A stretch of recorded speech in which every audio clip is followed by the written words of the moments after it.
Hey everyone, it is Tim here. I just want to make a quick update video on my LPR and Gerd after my Nissen surgery. I think it's been about 3 or 4 years now. And in terms of my LPR, I'm feeling okay. I still have reflux symptoms, but I'm managing them just a little bit better now, just through diet and taking supplements and how I sleep and just staying healthy and active. So unfortunately for me, the surgery really didn't work all that well, but I did have a hiatal hernia that I got repaired. So there are some benefits to it for me, but I didn't really see a huge success. And I think it's because the form of reflux that I specifically have more like an airlized form that just shoots up vapor into my nose, my throat, and really, no matter how tight I get my esophageal sphincter, it's not going to make a huge difference because I just have so much pressure from below building up and it just blasts up. And I'm not entirely sure what could be causing that, but I do manage it with different things. So one of the things I really like is I bought a bed recently, and this bed is great. And if you go to these stores nowadays, you can find these very easily. I bought this off of Amazon, and I think I paid about $1,000 for this entire setup for 2 beds and 2 mattresses. So it is incredibly important to sleep upright at night. So this one's got a little adjuster that I use very often. So if I feel uncomfortable, I can just lower it or raise it just with a touch of a button. And it is so incredibly important to sleep at maybe like a 40-degree angle or something like that, or at least have your like upper body elevated. So I'll adjust this depending on how much food I eat or something like that, or how soon I'll go to bed. So if I eat a lot of food or I don't feel well, I'm gonna have my headrest higher up. So yeah, and if I feel a little bit better or I'm trying to sleep on my side, I'll lower the mattress a little bit. But this is typically about where I like it, and maybe a little bit higher. And sometimes I sleep with my mattress a little bit higher up. So it just depends on the night.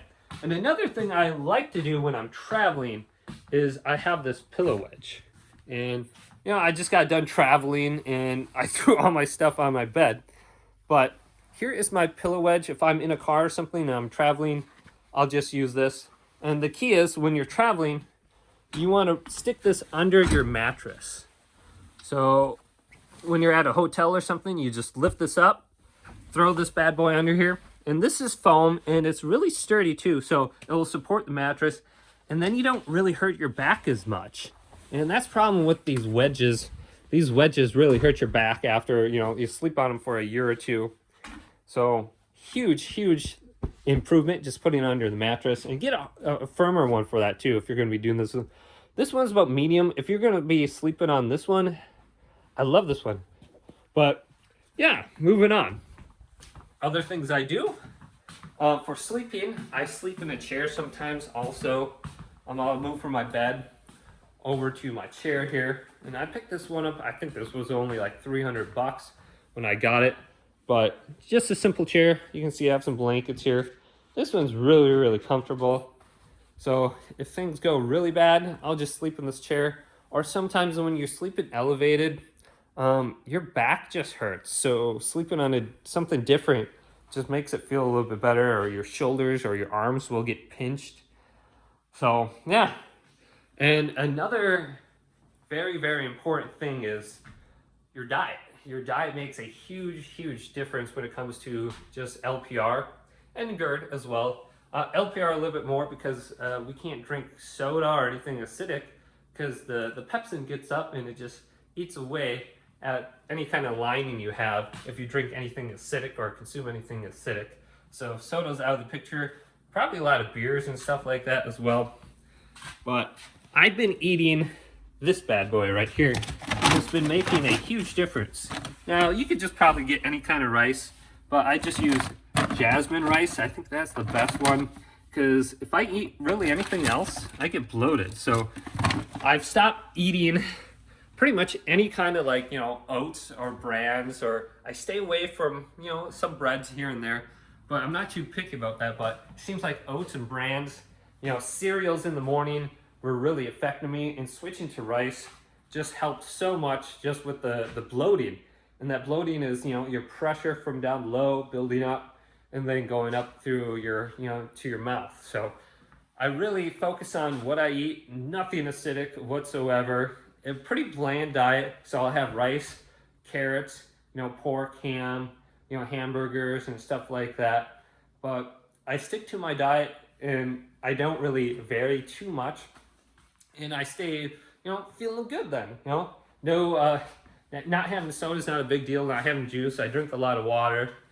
And that's pretty much it for liquids. Water, water, water, water.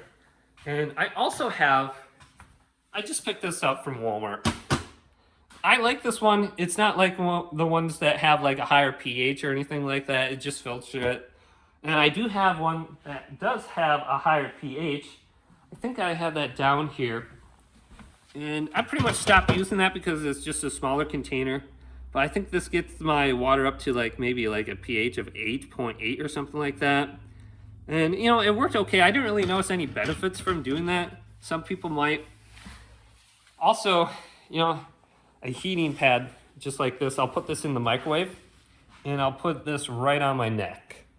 And sometimes with LPR, your throat just gets super, super tight. So I'll put this hot little, I don't know what's in here, maybe rice, but I'll heat up my neck and then I can massage my vocal cords and everything like that. When you feel like you can't breathe from reflux or something like that, your vocal cords are just getting super tight and the muscles around it. So just massaging this area, getting it warm for 5 to 10 minutes makes a huge difference. And you might notice you can breathe a little bit better after that as well. So pick one of these up and just do that too. Massage your vocal cords and your neck muscles. I've noticed that makes a huge difference. And in terms of like supplements I take right now, this bad boy helps so much. It's just Nature's Way Probiotics, adult 50 plus. This cuts down on my bloating so incredibly much. I just take a little bit a day. I don't take the entire pill. I just take like a quarter or a half so it lasts longer. But I really don't get bloated anymore. So I love these. So that helps with like the pressure down low. Then I take Zyrtec for just allergies. But I've noticed, when my allergies are worse, my reflux is worse. They go hand in hand. And when I was in the Philippines, I was on the East Coast. I travel outside of the Wisconsin area, Illinois, Midwest. I feel so much better because my allergies aren't nearly as bad. So allergies, boom. And then I take famotidine. This just helps, with, acid reflux, cutting down on the acid in your stomach. So this one definitely helps. I found this helps more than just taking PPIs and protopump inhibitors. And I can't remember the old one, radinidine or something like that. That worked a lot better than famotidine for me. But you can't get it anymore because I believe it caused cancer or something like that. But I do miss that. It works so much better. Then I take melatonin. This just helps for me for some reason. Melatonin, maybe like 5 to 10% improvement on my symptoms with melatonin. And I do take a little bit of gabapentin sometimes just with the vocal cord pain and stuff like that. Helps with speaking and feeling a little bit better. It's hard to explain, but I've noticed it helps me just talk and not feel the pain sometimes from the reflux. And this helps a lot at night. Gaviscon, you can get the peppermint one. It doesn't really matter. It's just a flavor. It's not actually peppermint or anything like that. But I just take a spoonful before bed. And this really, really helps if I'm feeling bad or I take something or I drink something I'm not supposed to. This will keep it down. This is a gooey liquid that just sits at the top of your stomach when you're sleeping. So I only take it at bed. Then sometimes I'll take some vitamin B. I notice this just helps improve your mood. I love taking vitamin B12 for that reason. And another thing is, I noticed this helps with just my blood pressure. I usually would have low blood pressure, then I start taking this, and I don't get dizzy anymore. So I love B12.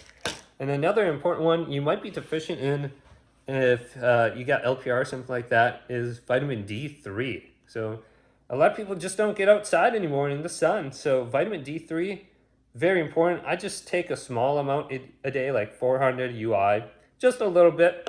And the same thing for B12. I only take 500 milligrams. Sometimes I notice these two can actually give me more symptoms. So I like to take a low amount of that. And then the other things I'm just taking right now, because I just had surgery as well for a different issue. I had hip surgery, and I had a bone spur, and a labral tear, then I had a tear in my left and right groin, and I detached my rectus abdominis muscle from my pelvic bone. I had a lot of issues going on because of sports I played, but I'm taking ashwagandha, or whatever it's called. You can read it right there. Long name. But this just helps improve my mood, reduces inflation and inflammation. So I like taking it for that. And then this one, turmeric. Yeah, so I take this one as well for inflammation. It helps a lot, actually. So these are the supplements I'm taking. They do definitely help. So I do like those. And combined with my lifestyle, I still run, lift weights. I'm very active. And the most important thing is consistency in what you eat and how you sleep. You can't break from the cycle, otherwise you're going to have symptoms. So unfortunately, the Nissen Fundoplication didn't really work for me. I'm looking forward to some of the like anti-pepsin stuff that are coming out, and I would love to try those just to see how much they actually improve the symptoms, reducing the amount of pepsin or deactivating it when it hits your throat. So when you do consume something that does have more like acid or a lower pH like soda or something like that, it's not going to affect you nearly as much. I don't know if that's going to be a cure. It seems like it's going to improve your symptoms, but not completely cure you at the moment. We're probably going to have to wait another 10 to 15 years when they come out with like the inhaler version, and that might be a little bit better. So we'll see what happens with that in the future, but I just want to give everyone a quick update how I'm doing.